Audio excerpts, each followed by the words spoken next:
There is a moment, and if you have lived it, you know exactly the one I mean, where you are standing in the middle of your own life, and nothing looks familiar anymore. The person you loved is still physically present, or maybe they just left, but either way, something has already vanished.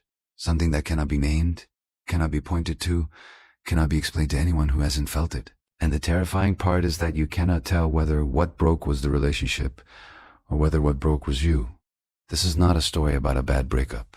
This is not about incompatibility, about growing apart, about two people who simply stop working. What happened to you is something far older, far deeper, and far more precise than any of those comfortable explanations. What happened to you was a rupture at the level of the soul. And the reason it feels so impossible to move through is because you are not grieving a person. You are grieving a contract, one that was made long before either of you were born into these bodies, into these names, into this lifetime.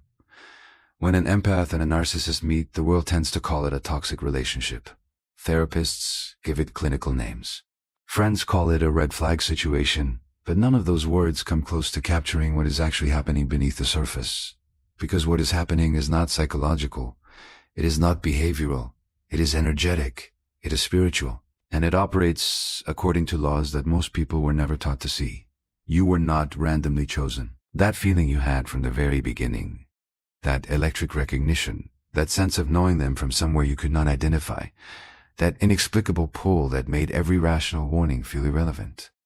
That was not delusion. That was not neediness.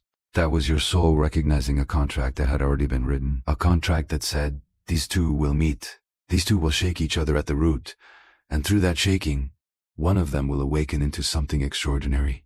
Here is what the contract looked like from the soul's perspective. The empath came in carrying an enormous capacity for love, for feeling, for holding space for other people's pain. Beautiful qualities, sacred qualities, but also qualities that, without the right initiating force, might have stayed soft, might have stayed accommodating, might have continued to mistake self-erasure for compassion. The narcissist came in carrying something entirely different. Not evil, that word is too simple. They came in carrying a wound so deep, wrapped in so many layers of defense, so armored against vulnerability, that their entire existence had become a performance of not needing anything at all. Two incomplete energies, two souls in need of a mirror, and the universe, with its infinite precision, placed them directly in each other's path. What happened next felt like fate, and in a sense, it was. The early stages of a soul contract between an empath and a narcissist are genuinely magical. Not manufactured, not imagined, but real at a frequency most people only touch once or twice in a lifetime. The narcissist saw in the empath the light they had been starving for. Not consciously, not with any deliberate intention, but the way a person who has been in darkness for years will walk toward a window without even deciding to. The empath saw in the narcissist something that felt like a soul in need of what only they could give. And that recognition, that sense of being the one person who truly sees them, who can reach the part no one else can reach, that is the most intoxicating feeling an empath can experience.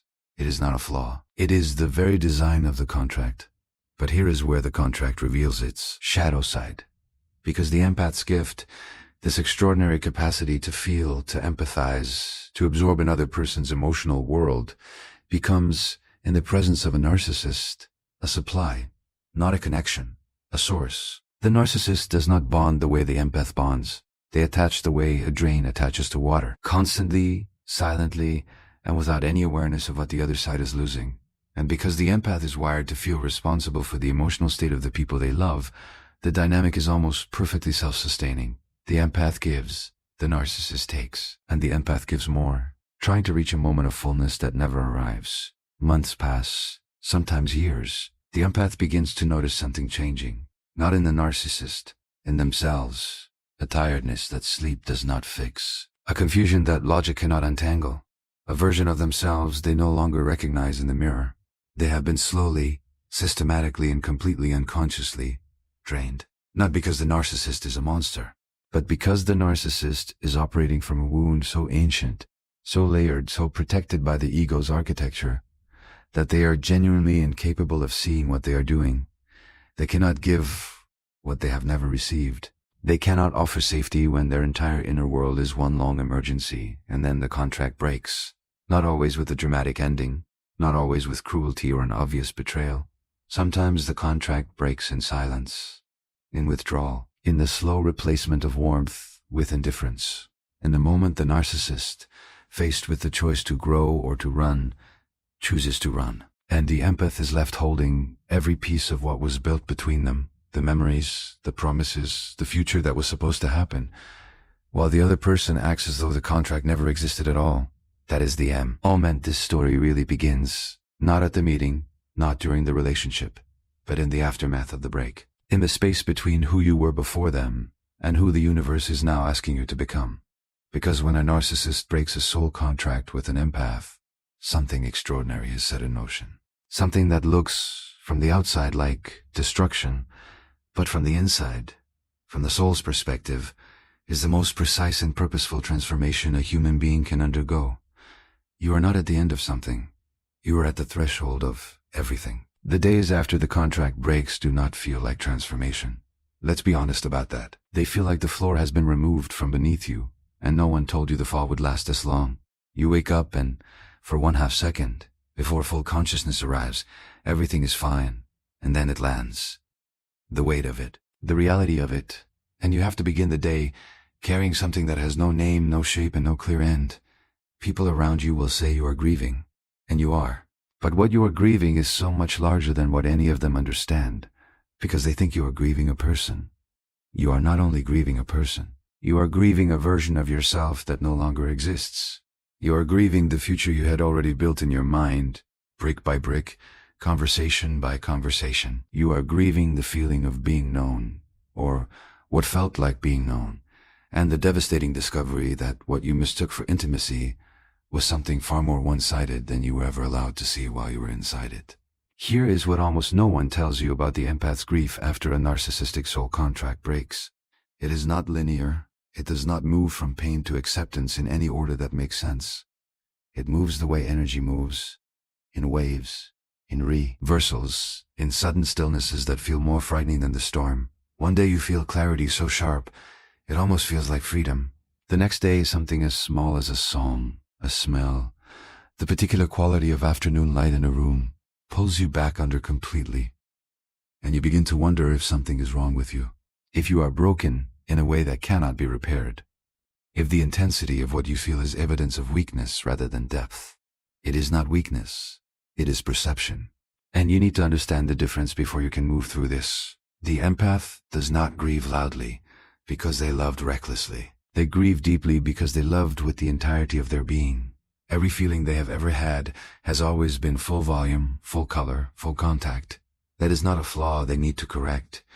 That is the exact quality the universe selected them for. But that same quality, that full contact way of loving, means that when the connection severs, the severing is felt at every level simultaneously. Emotionally, physically, energetically. The body holds the grief the mind cannot yet process. The energy field registers the absence, like a missing limb. And because the empath has spent the entire relationship unconsciously merging their energy with the narcissists, the separation does not feel like losing someone external. It feels like losing a part of their own interior world. This is what creates the obsessive thinking that so many empaths experience after the contract breaks and feel ashamed of. The replaying of conversations.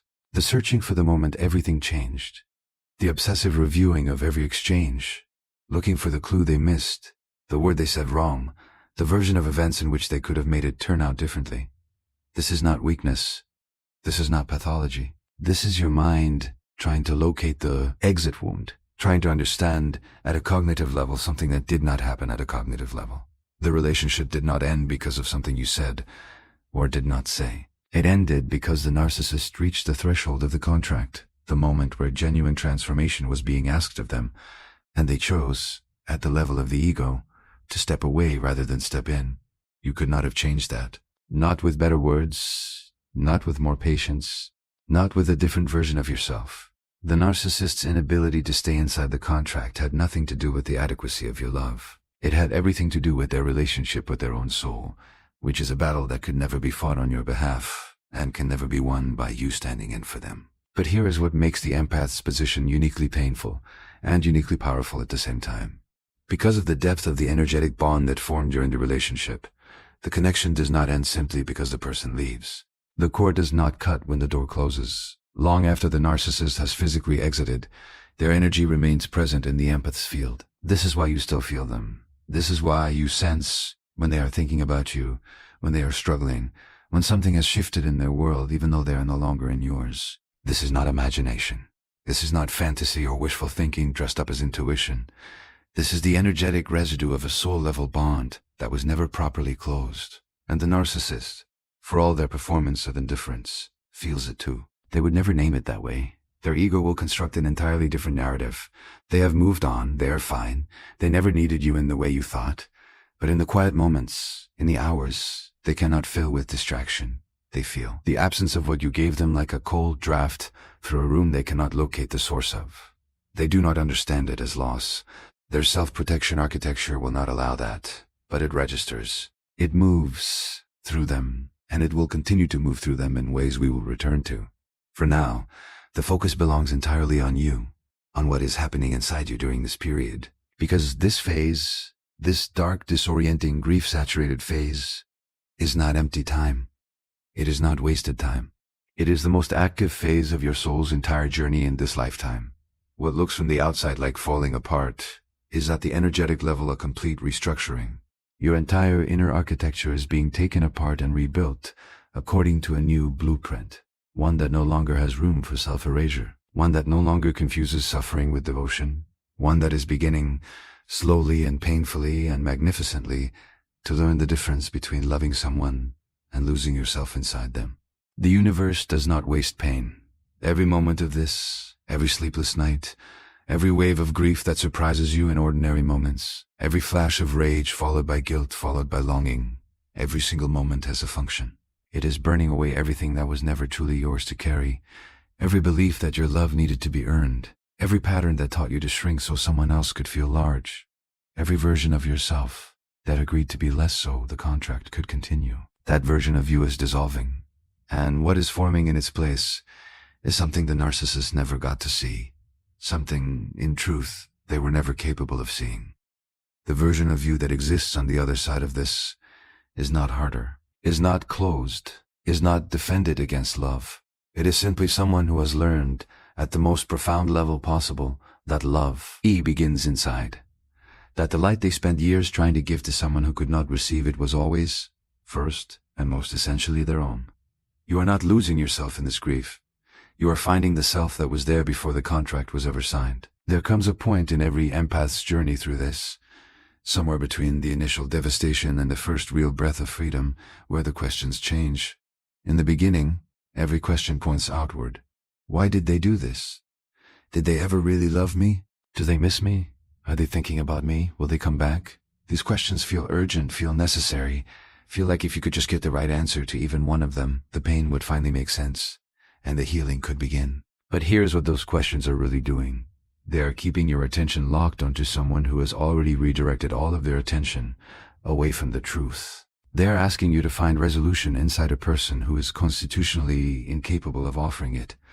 And perhaps most painfully, they are delaying the only question that actually holds your liberation inside it. Not why did they do this, but what is this experience asking me to see about myself that I could not see before? That shift does not happen easily. It does not happen because someone tells you to make it happen. It happens the way all real shifts happen. Slowly, then suddenly, in a moment you are not expecting, when something inside you grows so tired of the outward searching that it finally, almost involuntarily, turns inward. And what it finds there is not what you feared. It is not emptiness. It is not proof of your unworthiness. What it finds is an entire interior world that has been waiting patiently for exactly this moment of your full attention. This is what Carl Jung called the process of individuation. Not a concept you need to study academically to feel in your body. Individuation is simply the soul insisting on becoming whole. It is the deep self refusing to continue being divided. One part of you out in the world performing love and connection. Another part of you buried beneath years of accommodation and self-silencing. Never acknowledged, never expressed, never given room to exist. The narcissist, in breaking the contract, did something the empath's own gentle nature may never have forced them to do. They made continuing the old way impossible. They removed the option of staying small, staying accommodating, staying defined by someone else's needs. And in doing so, unconsciously, unintentionally, and certainly not out of any noble motivation, they initiated the very process the empath soul had been building toward. This is not the same as saying you should be grateful to them. You are not required to feel gratitude for someone who caused you genuine harm. Clarity about what happened and compassion for yourself are not the same as forgiveness issued prematurely, and anyone who tells you that you must rush to a place of gratitude has not sat long enough inside the specific texture of this kind of wound. What this is saying is something different. It is saying that the universe is not careless. It is saying that your soul did not sign this contract without understanding what the terms would cost. And it is saying that the pain you are moving through right now is not evidence that you made a mistake. It is evidence that you are in the exact center of your most important becoming. So what does that becoming actually look like from the inside? Because transformation is a beautiful word that becomes almost meaningless when you are the one living through it. From the inside, transformation does not look like butterflies and light. From the inside, it looks like one ordinary Tuesday where you notice you went 3 consecutive hours without thinking about them. And that absence of obsessive thought feels both like relief and like a small strange grief of its own. It looks like a conversation with a friend, where you suddenly hear yourself speaking about what happened with clarity instead of chaos. And you realize the story is beginning to organize itself into something you can hold, rather than something that is holding you. It looks like a boundary, the first real one, perhaps the first one you have ever set without immediately feeling guilty for setting it. Small, quiet, unremarkable to everyone watching. But to you from inside, seismic. These are the moments the universe is watching for. Not the dramatic declarations, not the grand gestures of healing. The small private moments where a new version of you makes a different choice than the old version would have made. Where you choose rest over rumination. Where you choose your own company over the company of someone who diminishes you. Where you feel the pull to check their social media, and you put the phone down and you do something kind for yourself instead.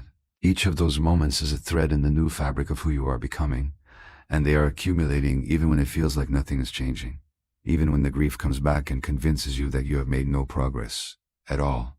Because the grief will come back.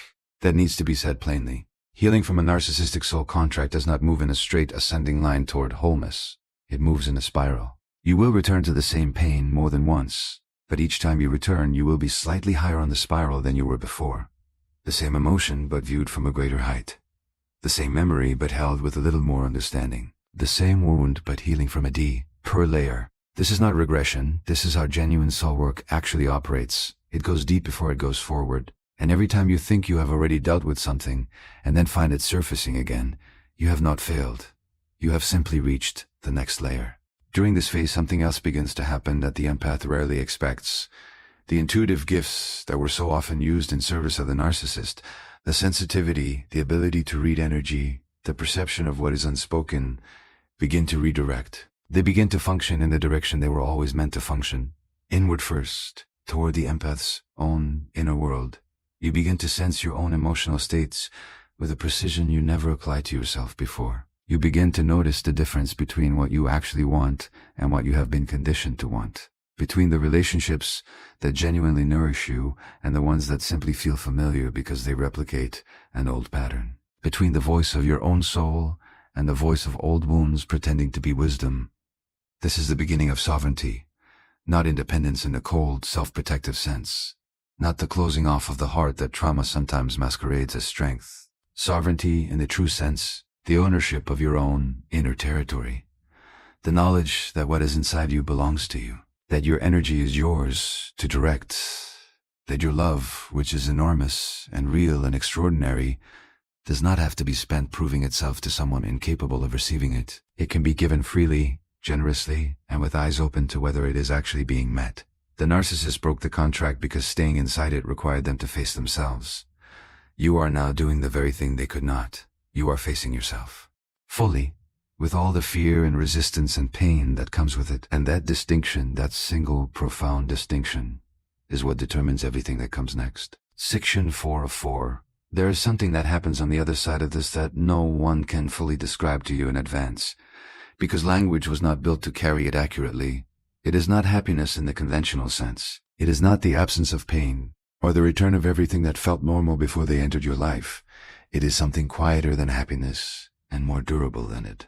It is the feeling of being fully, completely, and unapologetically present inside your own life, Not performing it, not managing it, not organizing yourself around someone else's needs and moods and fragile ego.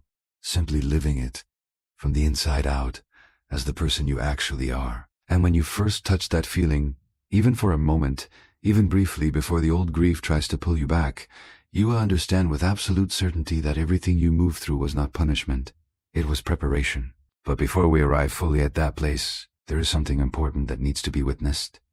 Because the empath, in their extraordinary capacity for compassion, often finds themselves still carrying concern for the narcissist long after the contract has broken, still wondering whether they are okay, still feeling a pull of responsibility for what happens to them, still in unguarded moments hoping that somewhere in the narcissist's world the lesson the universe was trying to deliver through this contract is eventually received, and that impulse, complicated and painful as it is not something to be ashamed of.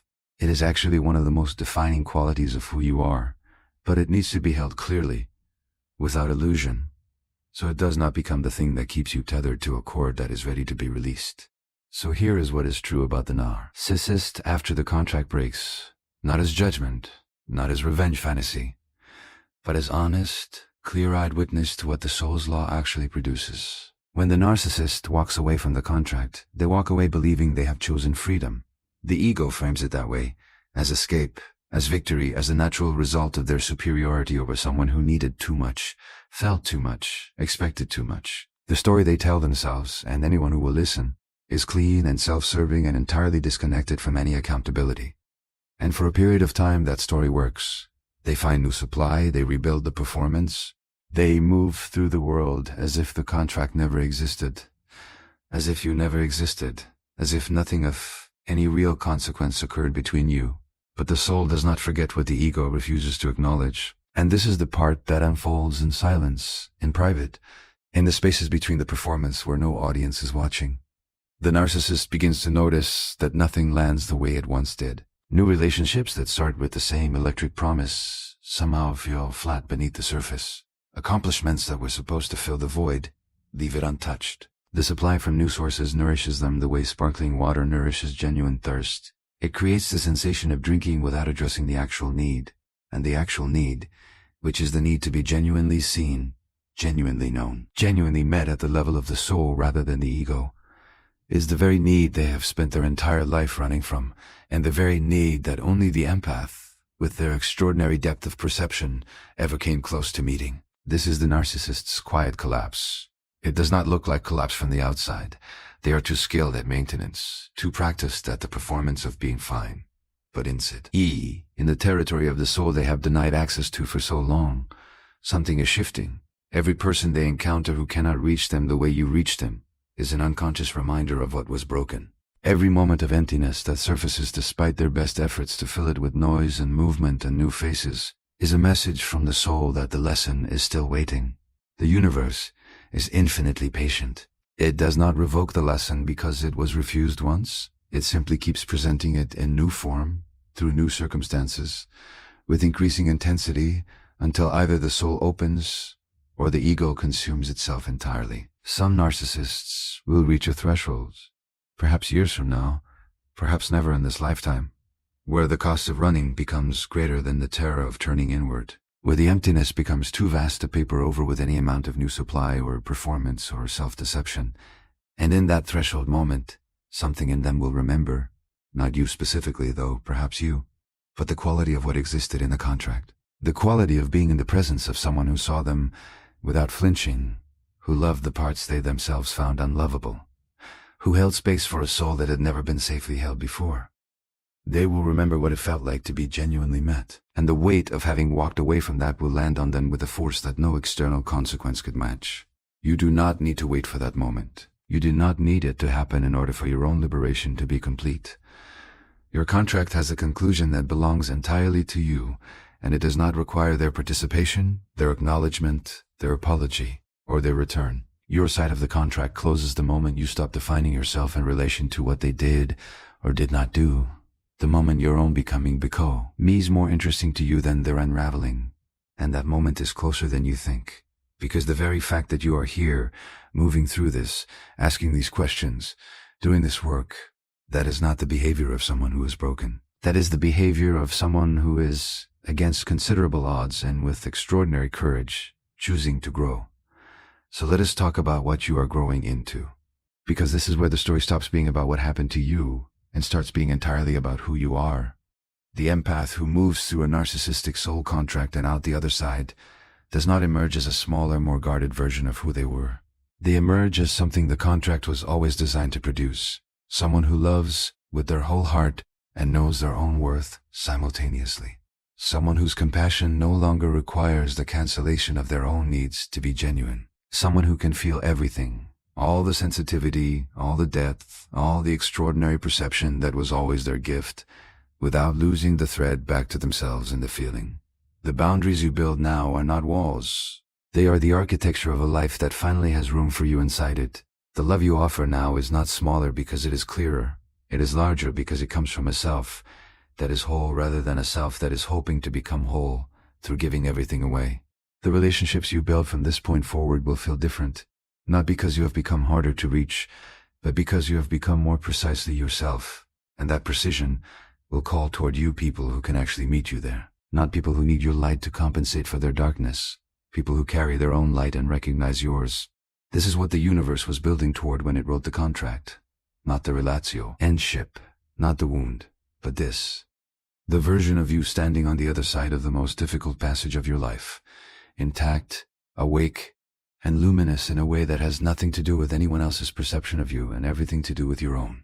The narcissist did not give you this. Pain did not give you this. You gave yourself this by staying, by feeling, by refusing to let the breaking of the contract become the breaking of your belief in love itself. The contract is complete.